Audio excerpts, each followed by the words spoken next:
الحمد لله رب العالمين والعاقبة للمتقين ولا عدوان إلا على الظالمين وأشهد أن لا إله إلا الله ولي الصالحين وأشهد أن محمدا عبده ورسوله أما بعد. أيها الأحبة السلام عليكم ورحمة الله وبركاته. إن شاء الله محاضرة قدام بيسي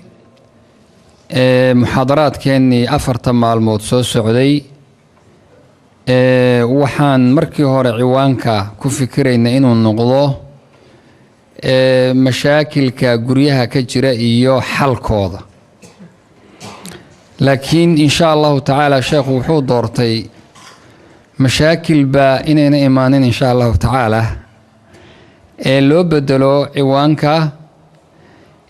waxyaabaha wanaagsan gabdhuhu ay jecel yihiin in ninkooda laga helo si aan mushkilaba u imaan. marka insha allahu xataa laa taati mushkila fi lbuyuut inuu ninka sifaad ama tilmaamo laga arko gabadhiisuna uu ogaado hadduu ogyahay hadduusan ogeynba inay ka helayso tilmaamaha iyaga, guryuhuna ay ku sii jiri karaan insha allahu tacaala. marka muxaadaradaas waxaan filayaa galabta gabdhaha qaybtii kale qaateen oo iyaga ku saabsanayd, raggana qaybtooda in la siiyo insha allahu markaana mutakaamil uu noqdo mawduucu, qolo waliba iyaga oo qaba guryaheenna insha allahu tacaala wanaag aan kula laabano. marka insha allahu tacaala waxay noo raaci doonaa su-aalo wixii laga gaaro, ducadii insha allahu tacaala haddii alla idmo, akhyaarta iyo odayaasha masaajidka oo iyaga naftoodu maadaama gabagaba eventigii aan soo gebagabaynayno iyaguna kelimad dhihi doona. marka intaasaan rabnaa inay noqoto insha allah. intaa ka badan waqtiga ma raba inaan qaato, si toosa waxaan ugu soo dhaweynayaa sheekh maxamed idriis si uu mawduuca hore ugu galo. جزاكم الله خير بارك الله فيك. العالمين صلى الله وسلم وبارك على نبينا محمد وعلى آله وصحبه وسلم تسليما كثيرا إلى يوم الدين. أما بعد وعنوانك سيدا تانوي إن كستو طبعا وكوكو بيه هذا الرقة وحي دمركو وحياله يجعله هنا وشاقنه سو شيخ وشاقي موضوع داروي oo qaybtiisa dambe ay tahay conflictiska iyo dhibaatooyinka ugu badan oo dhex yimaadaha qoyska maxay yihiin iyo sidee loo xalliyaa. taas insha allahu tacaala lacala munaasabo kale inaan kaga hadalno ama meel kaleba aan kaga hadalnay ayaa dhici karta. marka waxyaalahaas hadda ma sii gelayo oo asaaska gurigu ku dhisan yahay oo diiniga ah si sariic ahoon inaan isaga dulmaro hadda mooyaane presentationka caawa iiguma jirto inaan ka hadlo, waayo waxay u baahan tahay waqti dheer. dhalinyaradu guurka ka hor maxay u baahan yihiin baa ka mid ah qaybaha uu presentationku ka hadlayo, khaasatan dhalinyarada dee dhulkan ku korotay oo qurbaha ku kortay. waxaa ka mid ah gabdhaha in loo tiriid garayo sidii ragga oo kale, waxyaalaha gabdhuhu laga rabo inay ka digtoonaadaan oo gaar ahaan xiriirada ka horeeya guurka iyo waxyaalaha dhibaatooyinka ay la timaado social networkiga iyo waxyaalahan hadda internetka iyo dhibaatooyinka ka dhasha. laakiin gabdhaha waxaan intaa kaga soo gaabsaday 5 qodob oo raggu ay ku jecel yihiin dumarkooda ama dumarka ay ka rabaan ama xaaskiisa qofka uu ka rabo. islaamka markaan u eegno, waaqica markaan u fiirino, taariikh ahaan markaan u fiirino, dhinac walba ka fiirino. marka galabta anaa dumarkii la hadlay oo idiin hadlay oo dumarka u sheegay waxa raggu jecel yihiin. haddaa igu waafaqdaan 5tii qodob waa idiin sii sheegay aan u sheegay dumarka. marka waan soo koobay, way badan yihiin waxyaalaha dumarka aad ku jeceshihiin haddaad ragga tihiin, laakiin 5 qodob oo muhiim ah oo asaas u ah gurigaas inuu dhismo ayaan ka soo qaaday keliya. ma garan 5taasna fariinta galabta dumarka waan gaarsiiyey oo on your behalf waan ku gaarsiiyey. ma ujeedaa hadday doonayaan guryahooda inay xafitaan inay raggu arrimahaasay jecel yihiin ay ilaaliyaan. midda koowaad waa gabadha diinteeda, midda labaadna waa gabar mutiicada inay tahay oo muwaafaqa leh oo ninkeeda ka dambaysa oo aan isku taagin oo aan ka hormarin oo aan mucaaradin. yacni wixii diinta baan ka hadlayna, laakiin waa inay waafaqdo ninkeeda oo daaco leedahay. waxaan kale oo sheegnay inay sabr looga baahan yahay, ay ku sabirto ninkeeda. waxyaalo badan baa laga yaabaa inuu gaabis ku noqdo, xuquuqdii baa laga yaabaa qaar inuu ka gaabiyo, dhibaatooyin khilaafiyaa laga yaaba inay yimaadaan. gabadha waxaa looga baahan yahay sabir. ninka markaa haweentaas sabirka leh ninku waa jecel yahay mana ilaawo. arrinka afraad oo raggu dumarku jecel yihiin waxaan u sheegay gabdhaha inay tahay daryeelka, inay ninkeeda daryeesho, cuntadiisa, hooygiisa, jiifkiisa, alaabtiisa, sariirtiisa, danihiisa, umuurihiisa khaaska ah, si special VIP ah isaga inay u maamusho caruurta iyo reerka iyo qaraabada iyo dadka kale aanay la wadaagin. waa inuu leeyahay daryeel khaas ah oo VIP ah oo xaaskiisu isaga ay ku maamusho keliya. ma ujeed arrinka u dambeeya dareenka inay maaragtay dareensan tahay, hadalkeeda ilaaliso, dhaqankeeda ilaaliso, qaraabadiisa qaabkay ula dhaqmayso ilaaliso, isaga qaabkay ula dhaqmayso, iyo maaragtay dhaqan wanaagga dumarka hoose oo guriga iyo sariirta iyo dhaqanka hoose ay aad maaragtay wixii dareenka ku saabsan oo dhan feelingkiisa ay ilaaliso. shantaa qodob waxaan gabdhayo haddii laydinka helo nin idin ilaawi karaa ma jiro haba yaraan, ama idinka go'i kara ama idinka samri kara hadduu shantaa qodob gabadha ka helo. marka way igu waafaqsantihiin baan u malaynaya. ma laygu waafaqsan yahay qodobadan? ya si fiican ma idinku hadlay marka? ya si fiican ma idin represent garay? hadday gabdhihii diin leeyihiin oo idinka dambeeyaan oo idinku mucaaradin weligeed, ya oo ay sabir leedahay oo sabirto oo gaajo iyo dhibaato iyo waxyaalo ay kugu sabirto oo ku daryeesho, ya ilaahu adaa weyn, oo dareenkeedu u yahay qof dareenkeedu ilaalinayo dareenkaaga. ma ujeedaa? waxay la tahay wax kale aad u baahan tahay inaanay jir. idinka marka doorkiinni baa yimi, kitaabkiina in laydiin dhiibo. shanta gabdhood waxa ay jecel yihiin, gabdhuhu shan qodob ay jecel yihiin, ragga ku jecel yihiin. idinkana iyaga hadda way maqan yihiin, anaa u hadlaaya oo idinkaan idiin sheegaya. iyagu min waraa ilxijaab bay naga maqlayaan hadda waynala socdaan, wayna maqlayaan, laakiin inay igu waafiqi doonaan baan u malaynayaa, sidaa idinkuna igu waafaqdeen. shanta qodob oo muhimka ah, 5 indispensable qualities of the man woman can never forget. maasha allah, dhallinyaradina si fiican u dhegeysta. dhallinyaradiina guurka doonaysa, dhallinyarada maaragtay hadda guursatay, raggii horey u guursaday oo doonaya inay islaaxiyaan haddii wax ka hadlaysan yihiin, arrimahaas iyaguna si fiican ha u dhegeystaan. طبعا qualitiska qaar baa laga midaysan yahay, laakiin raggu qaar u badan yihiin, dumarkuna qaar u badan yihiin. awalan shanti qodob halkan aan ku soo tiriyey oo raggu gabdhuhu ay uga baahan yihiin dumarkooda. hadda waa xoogaan faahfaahin doonaa, laakiin qodobka koowaad waa diinta, oo taas waa mushtarak. ninkana waa looga baahan yahay diin asaasina u tahay, gabadhana waa loo baahan yahay, waa shardi guurka lagu galo. marka gabadhaan diin lahaynna ma guursato, ninaan diin lahaynna lama guurinayo. qodobka labaad oo ninka shardi u ah, dumarka xaggooda kuma aanan darin, laakiin waa ragga, waa akhlaaqda. waayo xadiiska u shardiyey, xadiisku wuxuu shardiyey idaa ataakum man tardawna diinahu wa khuluqahu. diin iyo akhlaaq baa laysku daray ninka, laakiin gabadha lama dhihin diinaha wa khuluqaha. fadfar bidaati diini taribat yadaak. sababtuna waxa weeye dumarka dabeecadooda way iska qalloocan tahay sideedaba, asal ahaan bayba isaga qalloocan tahay, qallooc bay ka dhalatay. ma ujeed? marka diintu uma shardina, waa wax badan adaa la rabaa inaad ku dulqaadato. afkeeda qalloociisa, dhaqankeeda qalloociisa, waxyaalaha qallooca wax badan adaa la rabaa inaad dulqaadato. nina qodobka marka akhlaaqda, dumarku nin dabeecadiisu wanaagsan tahay bay rabaan. waxay kaloo rabaan nin guriga mas-uuliyad qaadi kara oo hogaamin kara oo qawaam ah. ujeed? gabadhu ma jecla, walow ay laga yaabee mararka qaarkood inay iska wadato, laakiin nin uun camle ah oo iyada uun iska daba socda ma jecla. dumarku ma jecla, asal ahaantooda ma jecla. waa inay noqdaan yacni nin iyo xaaskiisa waa inay noqdaan ee laba maaragtay laba two females ama two males in the house cannot be impossible way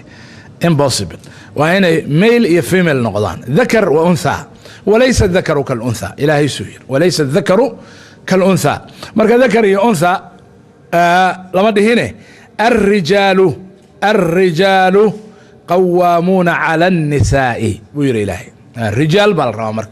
رجل بالرباء ذكر كليا لما ربه يا إنه يهي مجرد ذكر ميل لما ربه وحال الرباء إنه يهي الرجال أو قوامة أو غير كذا مسؤولية قاعدة أي اللي باهي وحسكو وذكره wax kala wada qawaamadaas ama leadership kaas guriga waa sharxi doonaa wax yar qodobka afraadna waa generosity waa deeqsinimo ya hadii aad buug iyo qalin la daba joogto islaanta ma heshiinaysan ma wajida ragina wax xisaabiya hadii aad xisaabiso waa kala dhimanaysaan dumarka ma wajida marka hadda xisaabtana ku talagelin qodobka shanaadna ونحرست ميرسي يا دمركو وضعيف وفق ضعيف كان وحب أي لون حرست صومها ضعف دمركو وذاتي معها إني مركز ضعيف تهاي أما يتبرير تهاي أو قف هان وتبرير رئيسي أما حنون هان وتبرير رئيسي معها مايا ضعف جادو وأورجانيك بانده كرنا أورجانيك واي سيدادي قطعي ضعيف حتى هذه قف وين وقمر قوة يا وجيمك عيارته وضعيف هذا عي حديثته يضمرك وحس راعيان نينك ضعيف كذا أدوين يلمها يضمرك هذه حكامة الإسلام كله صعدا يا مركين نقطة الدجال مركين نقطة حج مركين نقطة هولو وين مركين نقطة وحصادا وحال إسراع سياه الكبير والمرأة والطفل صدق انت صدق حاسم هذا عيوة ضعفاء بالقرآن ضعفاء مركا هوانتو لما كلا صاروا هوانك مد ضعيفة يا ميدان ضعيف هين ملها كل قد ضعيف ضعيف كاس مركا وحبا يعني حريص شنتا قضب دمركو نينكي كهلان وحوي سي سهلة كما هي المامان سي سهلة كما إلا وان وينه جعليهن إنا إلا دغمان وهي دينتا حاول جدنا دينت قضوك دينتا نسوق قادنا وطبعا واد قران كرتان دينت لكن دينتي هي أخلاق دي حديثك وكلا صاري ونيك واحد لو شردي دينه وخلقه صومها مركا دينتو أصلهان وحي كترجميسا طبعا أصلهان إنو كو عمل فلو يعني واجباتك والصلاة دوغم هنسنتها طبعا بعد الإسلام iyo wixii waajibaad oo dhan soonkiisi sakadiisi xajkiisi yani waajibaadkii inuu guto inuu ka fog yahay wixii muharramaadka iyo kabaa'ir dhunubna inuu ka fog yahay ya marka yani kuma xirna kaliya sad hadda ka dareenteen halkan ama ka arkaysaan yani mesela waxyaalo kale oo mukamilaad ah oo akhlaaqda islaamka kamid ah laakiin iyadu asal ahaan farac ka ah arrimaha asalka ah oo diinta ah يا ومثلا لبس كيس يا مقال كيس كرائي وحاس وفرع وحي كيهن أصلهان دينتي سي فرع كيهن ووحي أيهن مقال لكن معها يقول لبقى أصل كاه معها ماشا أصل كايو ولا قربه بمعنى حكوضا إن هذا كدق من وحيالها مقال كاكلي وهذا مثلا والله نكون مثلا قرفي عنبو ليه هاي تاس أنا دينتي مثلا والدليل صحوي قرفي عن وصنه وأرن وناكسن أما واجب يا لكن ماشى لقى إيه يو دين تلقى عبره يو سك كلي اسمها ما ماشى اسمها ما كلي تاس هلقى عبره يا صلاة ديسة هلقى عبره يا أمانة ديسة وهلقى عبره يا يعني ما ركتي عبادة ديسة وهلقى عبره يا حاران تسوق سقط دوره يا وهذين نقطة حق عنده يهدين نقطة حق أمانة يهدين نقطة حق سوء سجل دوره حصلنا بلغ فيرنا إلا ما فيرنا كلية مقال كلية مظهر كلية لقى ما فيرنا الدين تتاسوي أصلك أصول شادي إنه هيستو إنه كل هاي مساجد أهل المساجد يهي أهل خيرات كي هاي iyo ka qayb galo waxyaalaha khayraadka sadaqaadka khayraadka wixii amal khayr ah wa macruuf ah wanaagsan تاسا دينتا استاما تاسا واه marka diinta waxaan ula jeednaa nuxurkeeda inuu qofkaas u haysto qodobka labaad waa akhlaaqda niri akhlaaqda waxaan ula jeednaa diintuna way kala shardiguna waa la kala saaray nin waxaa jira diin leh oo waajibaadkii ilaalinaya oo muxaramaadkii ka fog yaa baa dhici karta inuu jiro yaa sakadii dhibo sadaqaadkii dhibo qodobadii hadda aan soo sheegnay uu leeyahay laakiin gacantiisa iyo afkiisa aan laga nabadgeli karin يا أما أفكو كعيتمي يا أو حناقصية هي ساعد والبا أما كعنتو بقادي هدي للهض وبقى صهر ريس يا مركا أخلاق ذا كو وحكاه إن أفكيسا يقعنتيسا لقانا بدقلي كرو يا أو أفكيسنا وناكسية هي ليس بفاحش ولا متفحش qaar waxaa jira dumarka caaya rag waxaa jira dumarka la gurta rag waxaa jira dumarka la jaajaalaya hadday iyagu hadlaan 5 buu oranaya hadday caytanto 10 buu oranaya hadday hadasho hadalkii laba ka mid ku celinaya maana saa'ilada maana sheegaysa maana waxa ay tiri wallahi adiga waxaas iyo waxaas ha adiga taas isaan marka deeyadii isaga waxba isma dheeraan isku mid bay noqonayaan waxa la rabaa inuu yahay ninku nin raga oo afkiisa uu dhowrsan yahay akhlaaqdiisu dhowrsan tahay gacantiisuna dhowrsan tahay waanu gabadhii dilino garaacin laysa haulaa bikhiyarikum gabadha garaaco oo feer soo duubto oo karatay ku barto yaa waxay noqonaysaa hadda ka hor nin macallin ah ku tijaabiyay gabadhii feer wuxuu bartay karataygu bartay iyadii ku tijaabiyay iyadii qac gabadhii waa maartay markay isqabteen wuxuu kala daalay lootu kala daalay adoo markaan arrinka dhex galnay ninka waa nin wanaagsan oo diin leh oo ma sha Allah quraan xafidsan oo ma sha Allah walaal xaga ilaa waxaan diinta iyo akhlaaqda waa kala labo waxa markaas aan fahmay xadiiska nabiga kaleey inuu waxaan diinta iyo akhlaaqda in kala labata oo ninkii waxa dhici karta inuu nin diin leeyahay oo quraankii yaqaan oo adduunkii yaqaan laakiin ya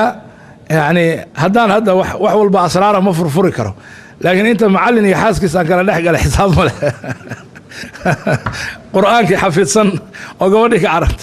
ما شاء الله مرة معلم ترى الله يقع هذا ما هن معلمين سيئين لكن وحن كوذا الدين تي أصل ويهينه دي قرآنك الدين تي ويحفظين هذا حتى معلنه وحوي وحال فيرنا يا دقنك يا أخلاق الله فيرنا يا هدو واحد له قبل يلقوا مني ماي dhaqankiisa guud xishoodkiisa baa ka mid ah akhlaaqda xushmaynta ka mid ah iyada iyo dadka kaleba ee wixii la xiriira qaraabadeeda ehelkeeda waxeeda inuu xushmeeyo oo weyneeyo oo ixtiraamo qadariyo ayaa laga rabaa dulqaad inuu u leeyahay wixii iyada ka dhacaya oo dhaadhaca oo dumarka ka dhacaya masayr baa ka dhacaya maxaan kuu sheegaa hadallaa ka dhacaya afkeeda iska qalloocnaan karaa waxyaalo badan oo waxaas ka dhacaya marka waxaas waxa la rabaa ninku inaanu waxba ka soo qaadin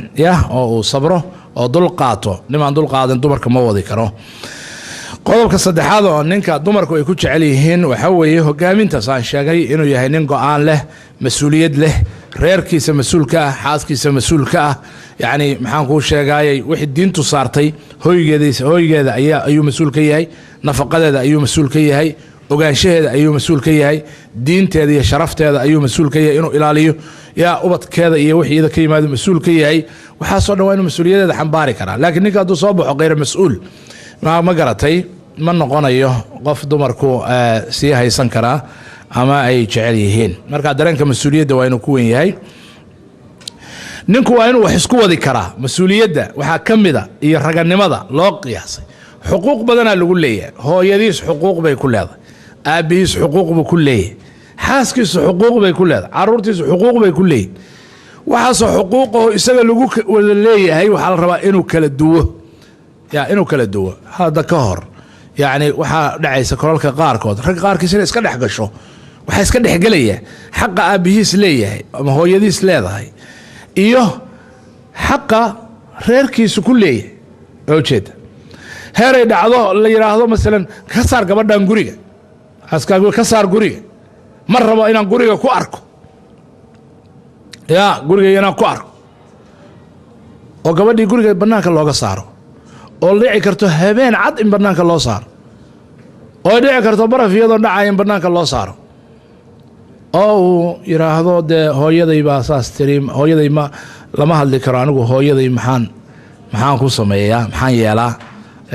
hooyaday baa saas samaysay masalan waa iska jiraan dumar marmarka qaarkood xadgudba hooyooyin ama sodoho ama marka ninka waxa iskaga qaldamaya xaqii waalidkiisu lahaa iyo xaqii xaaskiisu ku lahayd waxaa la rabaa inuu waxaa marka kala asturo oo kala maamulo oo hooyadiisna raalli geliyo baari u ahaado ya ma ujeeda xaaskiisana aanu dulmin oo ay iyadana xaqeeda ay leedahay ogaado marka wax isku wadidaas isagaa laga rabaa ninka inuu wax isku wado oo haddii wax khilaaf iska leen way diriraan kolalka qaarkood islaanta iyo sodohda ah iyo gabadha la qabaa waxaa la rabaa inuu wax kala wado oo wax isku wado qodobka afraad wuxuu deeqsinimada yacni saa sheegay hadaaye dumarku ninka gacanta adag waxa weeye waa jecel ma jecla oo waxaa laga yaabaa inay gadaal xataa xoolihiisii ka guraan ama wax ka qaadaan ama maxkamadii la geeyo maxkamad la isla tago oo maxkamad waxaa la isula tegaya ninkan wuxuu nafaqadii nagu ciriiriyey iyo maaragtay caruurtii annagii wax nama siiyo ilaa heer gabdhaha qaarkood nabiga calay slam usoo dacwoodeen oo yidhaahdeen isagoon ogeyn xoolihiis ma ka qaadi karnaa haddii ninkii uu gacan adag yahay oo aanu wax nagu filanna siinayn markaasuu nabiga calay slam u saamaxay oo yidhi ha isagoon ogeyn xataa ka qaado marka haddaad gacan adkaato xataa gabadhii waxay sharci u helaysaa adigoon ogeyn inay jeebkaaga ka siibto ayay sharci u helaysaa xaq u helaysaa haddii aad bakhayl noqoto xiriirinta qaraabada iyo dadka iyo martida iyo waxaasna waxyaalaha waxa weeye maaragtay deeqsinimada la xiriiraho xisaabtanka hadda ka hor gabar baa waxay tiri ninkaan mar doonayo ilaa ay xataa jinni iyo balaayo isku riday oo la yidhi gabadha jin baa haya oo muddo dhan la daaweynhayay markii dambe nin sheekh ahloyo waxay tiri wuxuu yidhi jinno kuma hayo waxna kuma hayaane runta ii sheeg markaasay tiri ninkan ayaanan rabin ifur baan idhi wuu diiday reerkuna ma rabaan inay iga furaan yaa oo maxaad dhacay ninkaaga ku qoonsatay wax badan bay tiri laakiin bakhaylnimadaa ka mid a subaxdii markuu baxayo wuxuu sii qiyaasaa saliidda inta la isticmaalayo miter wuu cabiraa saliidda galabtii markuu soo noqdona uu cabir kaluu saaraa markaasuu wuxuu yidhaha maanta wax badan baa saliidda miyaa daadiseen miyaa qubteen xagee waxaasoo dhanoo saliida u isticmaasha waxaasoo sonkora xagee u isticmaasha kartoonkii la keenay asbuuc ka hor waa dhammaaday xagee kala geyseen waxaas waxay tiri maalin walba anigu lacagta mageed baan ka soo qufaya meel baan ka soo qufay maara waxay tiri xataa saliidii uu mitir saaraya marka nin saas adiguba la noolaan lahayd bay tiri marka xisaabtankaasna dumarku badan ma jecla qodobka u dambeeyo shanaad ooy raggiina ku jecel yihiin waxaa weye naxariista weye nabigu calayhi salaamna mawaqasan rifqan bilqawaariir dumarka wuxuu ku tilmaamay quraarada inay yihiin quraarado quraaradu wax yar baa taabta wax yar haddaa saa hadda u sii dayso dhash bay leedahay waa kala jabays bagagagac suma soo celin karaysid marka qawaariir buu ku tilmaamay nabigu calayhi salaam waa quraarado weye waxa kale marka quraaradaha yaan la jebin oo yaan lagu taagsan way jajabayaan tartiib ha loola dhaqmo oo ha loo naxariisto gaar ahaan marka ay nugul yihiin hadday uur leedahay haddii ay umul tahay haddii ay xanuunsan tahay kuma sii jirto oo weligeed ma hilmaamayso waxyaalaha aad maaragtay markay saas oo kale tahay ama u nugushahay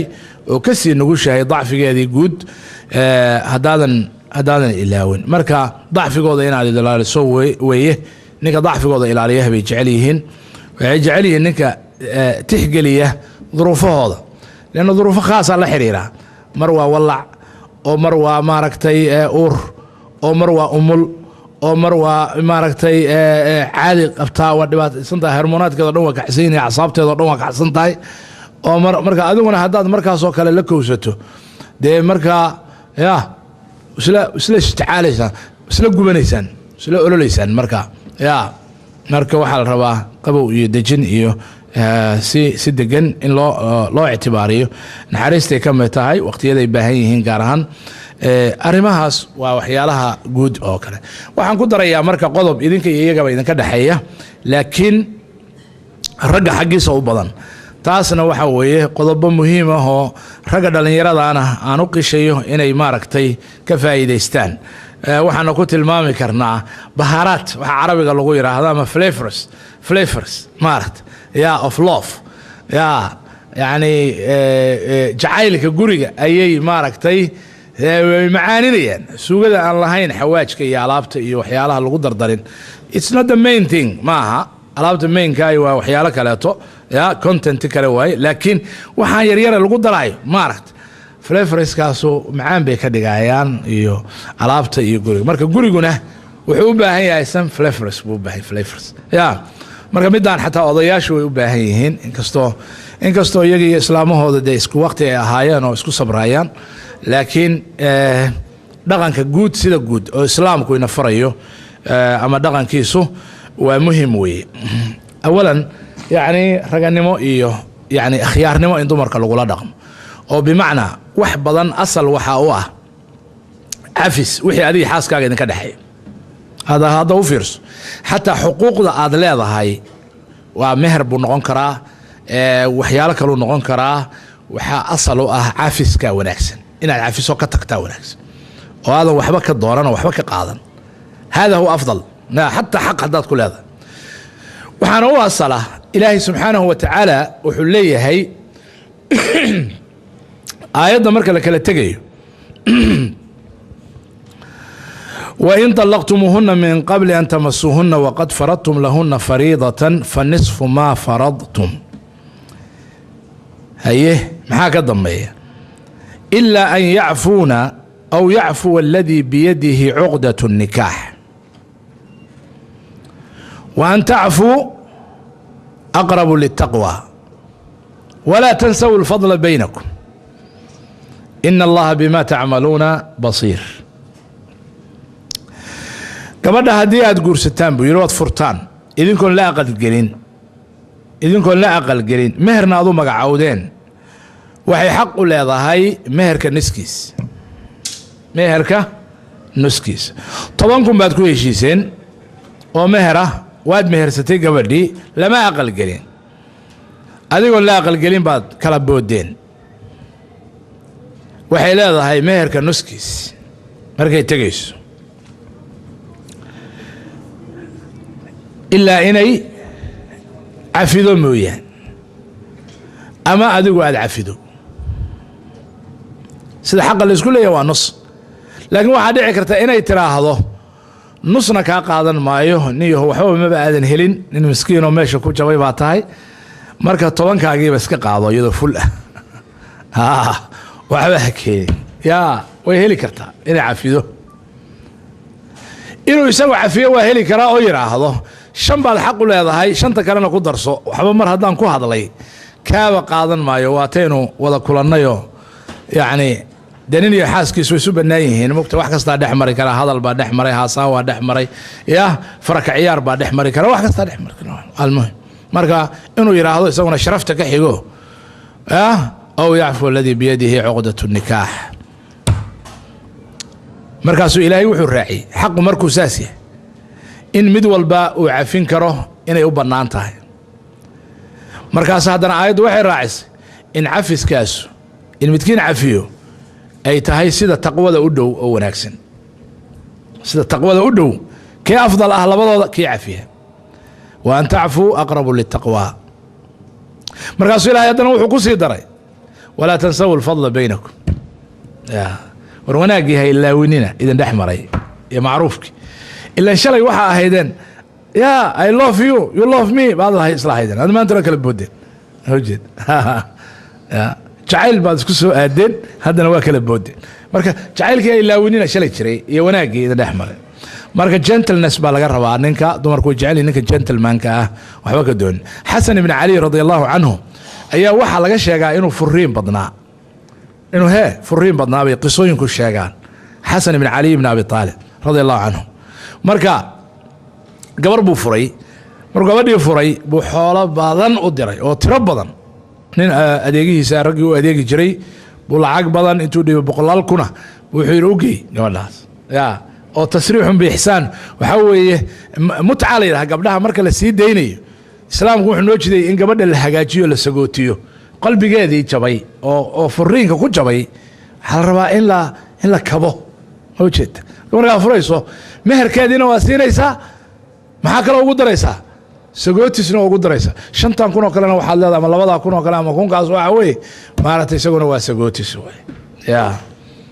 saas way rag baa la mari kari laaya waxay qabtaaba ka badan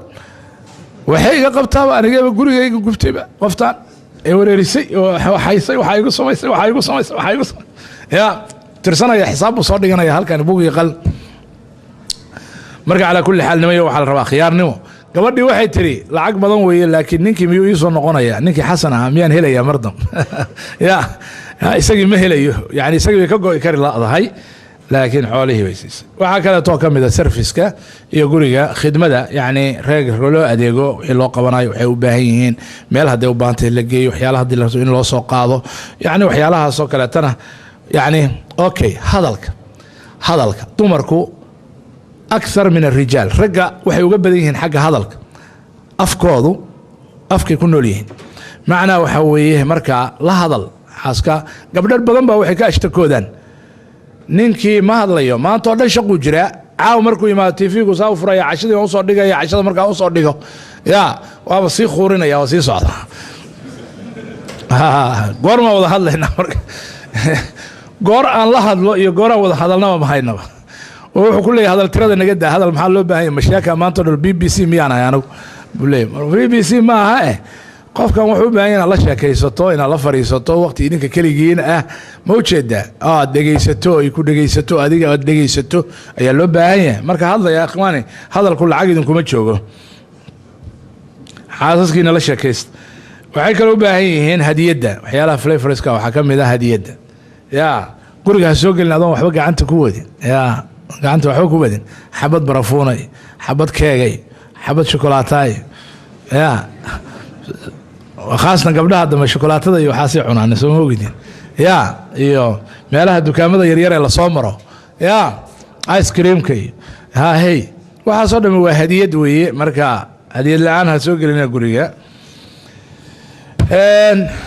tashjiicinta dhiirigelinta day wax samayso wanaagsan day maarta caruurta wax wanaagsan ku samayso day guriga wax wanaagsan ku samayso day alaabta wax wanaagsan ku samayso saasa la rabaa gabdhahana waa laga rabaa ma ninka kaliya ila wataan eri waa mushtarak xayaanaano waa wax la wadaago gabadha ninkeedu intaas oo dhan buu wax bixinaya wax uu masruufaya wax buu siinaya wax buu keenaya xeeranaysa hadiyad buu keenaya tan waa tii sanadkii hore laga tagay meedaaba goorma laga tagay kan haye برافون كانوا كانوا كلا يا قاطع هاي ومحا مركب دم وحنا دنا قد مركب ما هو كيلين مع وحده وحيان كان نبه هدي له أورنايو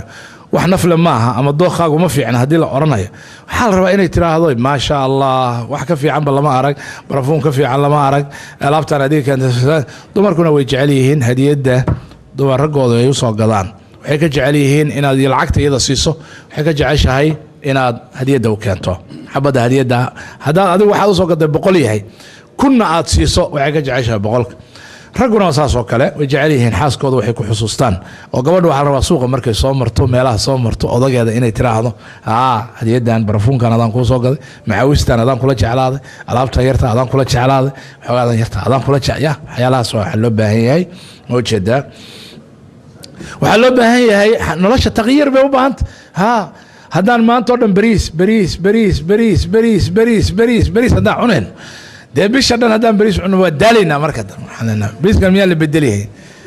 دن ميان بدل يشرين مركا وحول بينه وأساس نلاش بني آدم كوس كملول بني آدم كوس دي سبب كحلو بهينا بكل بدي شو قبله سنة كي أردن بوحي كوجرتها مثلا قريقة هلك عرورت أقول لبس أردق أو سمي كسار هذا أقول لبس أصار سكول كودر كسوقات سكول كجي كسوقات عشرة سمي قريقة هلك كسوقات سنة كده هدي أنت كوجرته ما عليه ويا كعب أنت هنا ترى هذا هاي ما أنت وحش قام قبنيس صوب عرون مع العلينيس ما هالكنا ما قبنيس ما حاول كوش جاي يا وإحنا مكرينيس إن صاك حينا كان أنا هذيك اللي واي بناك اللي واي بناك هم بحن keligeen aniga adiga la way banaankaan u bixina ma ujeedaa kolkolka saasa loo baahan yahay kolkolka qaarkood nolosha inaad bedesho fasax yar inaad qaadato walow 2 beri 3 beri 5 beri usbuuc xataa aado waxyaalahaas waa tagyiir waa loo baahan yahay ina marmar adiga iyadoo meelihiina iska soo ciyaartaan meelihiina iska soo maarata casheysaan meelihiina inaad maarata iska soo tartantaan ilaa safartii markii lagu jiray nabiga calaysaan xaaskiisa oo la tartamay waxa tagyiir faleefar bal gelina nolosh yaa Aisha la tartamaya nabiga xil Aisha yaa tartana aniga yalla balkana ciidanka sii socda idinna waa tartamaynaa yaa marka adigu waxaa oranaysaa anuu nin gentleman anahay ma had waxa ciyaarta naga dhaaf caruur miyaan nahay anagu yaa noo keeni wax yaa caruur miyaan protection oo nabiga calaysaan salaam caruur baa markuu xaaskiisa la ordayay markuu cuntada afka ugu gurayay markay iyadu maaragtay ciidaysa korkiisa u marinaysa isna u marinayay saabuunta markay korkiisa marinaysa isna saabuunta ka qaadayay oo ay wada qubaysanayeen yaa ma jira qof xaaskiisa marna la qubaystay kaliya iyo wada qubaysteen waxa laga yaabaa inaan la soo helin maca dalika nabiga calaysaan xaaskiisa oo la qubaysan jiray marba musqushooda gali jireen oo biyaha wada qubaysan jireen oo isugu shubi jireen oo saabuunta isu marin jireen ma ujeeda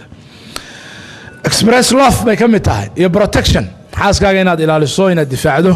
inaad maaragtay sharafteeda iyo magaceeda iyo maanaasheeda difaacdo sidoo kale love-kaaga inaad u sheegto jacaylkaaga iyo qadarintaada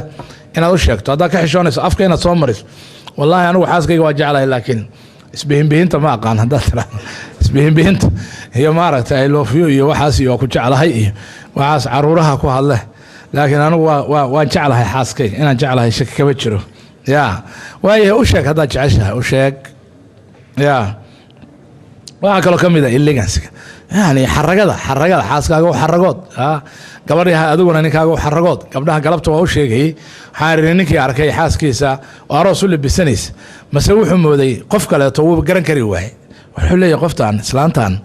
sidaan u labisan oo sidaan u mashashuursan yay tahay oo markaa qof kale xaafadda soo siyaarato u maleeyay موجد سواء يدي لأن يسوي هذه جروح وكواركا مردا أمبالي باتيجا يقول يكون شو تكلي إنه مارته هرتيس وولي يسوي يضع على مارته صدق حاول كلا تاسيد تموين أرق وحير علابتنا أنك ما نلاقي شذا ضدك الله شناه marka isagana sidaas oo kale gabadhu ka rabtaa de sidoo ninku saa uga rabo in cilaansato barfuusato aduun xuruxsato isagana saas laga rabaa anoo marba gabar ii soo qortay waxay tiri nigay muddaan wada joognay waxa aan ku kala tagayno oo aan noloshii la xambaari kari la ahay waxa weeye ninkii inuu qubaysto ma rabo markuu guriga habeenkii markuu yimaado inuu qubaysto ma rabo waxa uu daran un xaajadiisa inuu guto si kastaba ha ku guto khalaas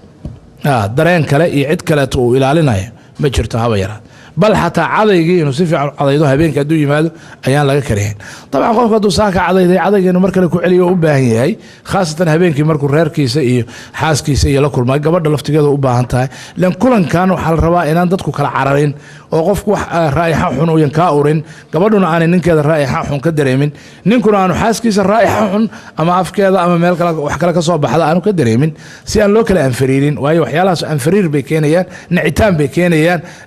walow qalbiga maaragtay la qarsado ama maaragtay la isku khasbo marka waa in nimayahu la xaragoodo saabuun iyo shaambo iyo adduunka way buuxiyeen maanta marka waa in maaragtay alaabtaas la isticmaalo ugu dambeyntiina xagga guriga iyo qolka hurdada waa in si fiican labaduba ay u bartaan sidii qof mid walba midka kale ugu raali gelin lahaa taasuna waa muhiim nolosha xiriirkeeda very important way aad iyo aad bay important u tahay waxyaalaha ilaahayna subxaanahu wa ta'aala xaqada kama xishoodo laakiin waa in maaragtay qof walba qofka kale raali geliya oo wax qancin kara oo xalaala uu sameeyaa wixii xaraan ah laga fogaado laakiin wixii xalaasha ah in maaragtay laysu dhinac geliyo weeye jazaakum allahu khayran waxay la tahay shantii qodob inaydinaan ilaawihayn oo iyadu ay muhiim tahay waxaan kalena waa uun ku darka ah oo ah flavorska ah laakiin shantii qodob waxaan filayaa inaydinaan ilaawihayn ood meel ku qorataan insha allahu tacaala gabdhuhuna waa qorteen baan u malaynayaa haddii shantaa qodob qolo walbaa fuliso iska doondoonto haddaadan ahayn xataa iska doondoon iska keenkeen raadi inaad yeelato insha allahu tacaala kadibna waxaad helaysaa smooth insha allah smooth life iyo mashaakil la-aan insha allah baaraka allahu fiikum jazakum allahu khayran الحمد لله رب العالمين وصلى اللهم وسلم على نبينا محمد وصحبه أجمعين. جزاه الله خير الجزاء شيخنا الفاضل الشيخ محمد إدريس. runtii sheekhu haddaan idiin sheego waxoogaa sirna ah gabdhaha wuu idinka badiyey xaggiinna u badnayd hawsha la idiin sheegay gabdhaha way yareyd insha allah laakiin way idinla dhegaysanayaan insha allahu tacaala si fiican buuna runtii idinku sharaxay allah ha barakeeyo xaqiiqatan ma min bandin qodob intuu aan hadda fadhiya maskaxdayda ku soo dhacay oo ka mid ah hawshan labada qof ay dareemayaan inuu qof waliba qofka kale ka helo ilaa sheekhu waa sheegay wuu xusay marka waxaa loo baahan yahay wixii uu insha allahu tacaala laynoo sheegay inay guryaheenna ka muuqdaan. waxaa keliya aan ku dari lahaa oon dhihi lahaa walacalla sheekhuna inuu xusayna waa suuragal التفاهم إن أي مركه هربا ووحيابها إنتان لو سو قدبين كبسي هوريه دهان تفاهم هورت الروحة عاد نلوش الله شير قرينيسو قبل عاد ربطوين عاد نلوش الله قيبسو تو هورت وين تفهمتو محي جعشهاي محي نعبتهاي وين عاد مركه هوريس تقانان واسفهمتان حلقاس مليهي wada socod dheer iyo xiliyadan ka horeeyay intaan la isguursanin waqti dheer kama wado laakiin gabadhaada waxaad fahmi kartaa habeenka ugu horeeyay ee arooska lagu keenaad fahmi kartaa waxay jeceshay iyo waxay naabta.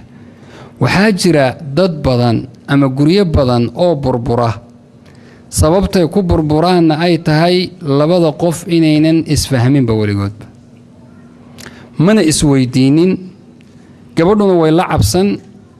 wiilkuna wuu la cabsan guriguna marka dambe waa burburaya. markaan u fadhina hadda faamiliyada iyo xalkooda oo maalin walba hadda talaado ah baan masaajidkeena waxaan u sameynay maalin kasta oo talaado ah waxaan u fariistaa xafiiskaas xalka qoysaska. waxyaabaha ku soo maraya aad baad ula tacajubi. haddii aan wax yar idinka sheego qof ma sheegayo laakiin waxaan rabaa kiisaskay soo maray. ninka midaba waxaan yiri reerkaygii waan way kala tageen labadii qof. waxaan ku yiri gabadhu haddaad kala tageen waxay kugu leedahay meher waxay kugu leedahay masruuf 3 bilood intay ciidada ku jirto waxay kugu leedahay gurigeeda inay joogto intay ciidada ku jirto waxay kugu leedahay wax la yiraahdo mutca oo mid sheekhu ka dhawaajinaya mutca samirsiin gabadha in xoolo dheer yaa la siiyo. ninkii wuxuu yiri hal mar buu booday wuxuu yiri sheekh anigaaba deyn ku jira deyn bay gelisay sidee waxaad sheegaysaa aan u bixinayaa. waxaan yiri deynta ay ku gelisay waa hawl adiga ku taal laakiin waxaana waa wax laga rabo mas'uuliyadda ku saaran way. marka guryaha waxay ku burburayaan waa wax badan oo xitaa aqoon darro ruuxuna jahlina suuragala inay jiro dadka qaarna inay ka baxaan xitaa ma jecla waa in laga baxo oo la weydiiyo oo la barto insha Allah taala. waxa runtii aad iyo aad qodobadii uu sheekhu ka dhawaajiyay oo iyaguna ka qayb qaadanaya nolosha inaguna inta badan dadka da'da yar waa laga yaabaa inay si uu isticmaalaan laakiin dadka waaweyn ay laga yaabo afkoodaba inayna soo marin. gabadhaada inaad tiraahdo waan ku jeclahay waan ku jeclahay kelimada inaad ka xishooto ma waa kelimo macno weyn leh waa kelimo meel weyn gabadha uga dhacaysa waana rasuulkii Allah sallallahu alayhi wa alihi wasallam iyo dhaqankiisii guryaha ayaa looga dayanayaa. marka inaadan ka baqin oodan ka xishoonin oo afkaagu uusan noqonin mid kelimada ka baqa kelimadu ma wadato wax laga xishoodo waa kelimo wanaagsan marka afkaagu inuu barto aad bay u fiican tahay. mawaaqifta kale ama guryaha inta ay ku kala tagayaan sidoo sheekhu ka hadlay waxa kamida waxa la yiraahdo bukhliga yaani inuu qofku sakhi ahaado waxay yiraahdaan hadiyada oo kale cibaaro maalin ay qof adeegsaday baan aad u la tacajubay runtii ninka waa inuu gurigiisa noqdo baa la yiri keen كان ما تقنا مر والبا وبحو وحبو وضع هيراضو هوينادو هذه يد وحل إلى هذا الرمز ويان ما هو وحوين سيدو شيخ وبشيغي لكن هو الرمز معنى قارله وحين حنبارسنتها حديثك رسولك تهادوا تحابوا معنى يكون فردها تهادوا تحابوا وحيسو هدية واستعلان إنسان marka inuu qofku noqdo keen mar walba gurigaaga gaar ahaan hadaad safar aado meesha rabto hadaad tuulo yar aad ka soo noqonayso saaka u baxdo adoo gacantaadu marantahay soo noqonin gurigaaga wax keen intaasoo dhan walaalayaal oo sheekhu muxaadaradu inoo galayay waxa looga goleeyaa waxa weeye inay noqdaan laba ruux oo jacayl uu ka dhaxeeyo guryaha يا إما إنه جعيل أي كل سيهين يا إما إنه نحريس كل سيهين المودة والرحمة والله يستبرد جوايا مودة هي الرحمة والله بكرة معناه مودة وجعيل مربان جعيل جرين لكن حريس بلوه الجوجة وإلمها هو يدود وقبل الآيات كإلهي كوبنا يستشير كذا وقفك أديك كويل هيو عنتذا كو سمين هاي وقفك وقتك دير كلا soo qaatay marka hadii jacayl ba aan jirin ba oo guriyaha qaar kood jacayl aan la wada joogin raxmad waa in la wada joogo marka waa laba kala qaybood qayb dad weyda qayb ku wada jooga hadii aad isku dari karto oo raxmadiina jirto jacaylkiina waa mawadda ay daba taalo quraankeeni baa ka hadlaaya yaa rayta in labadiiba la wada helo guriga ku noolaado marka insha Allah taala كعلن بين نقطنا هدي عن قضبة قار كنا قضاء ما نهبونا إن شاء الله تعالى وقت قصي عن وصف كرينو سؤالها أنا الشيخ وجد جوابه بين كودن بيسيبا كجرنا إن شاء الله تعالى وحن كسر علينا يا سؤالها إن شاء الله تعالى